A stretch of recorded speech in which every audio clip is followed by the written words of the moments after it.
Ito. Rolling. Rolling. Go. Uy, mahal. Tingnan mo. Ay, sorry. Gabo.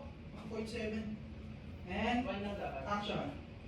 Mahal, tingnan mo si Chuchay, oh. Yung aso nating binili. Malaki na, no? Oo nga, mahal. Ang cute nga ni Chuchay. Pero mahal, may iba ako. Kamusta si mama? Yung therapy niya pala. Okay lang. Okay lang. Any updates bukod sa okay lang? Meron pa bang ibang mga pwede akong malaman tungkol sa pagpapatherapy niya? Kasi mas excited ako malaman yung progress ng pagpapagamot ni mama eh. Alam mo, ikaw, Renz, sa tuwing nag-uusap tayo, lagi na lang mama hinahanap mo. Hindi pa pwedeng pag-usapan natin yung tayo. Ano ba yan? Puro na lang siya.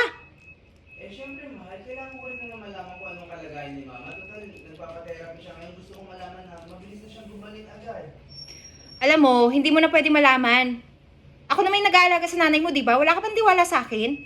Hindi naman sa gano'n. May tiwala naman ako sa'yo, mahal. Pero gusto ko lang makita yung progress. Kamusta si mama? Pwede ko ba siya makausap? Wala, natutulog yung nanay mo.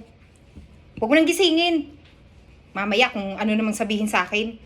Alam mo yung nanay mo, napaka-ano din eh. Masyadong pa-VIP. Okay naman yung pag-aalaga ko sa kanya, tapos minsan nagre-reklamo pa. Dapat pagsabihan mo din yung nanay mo.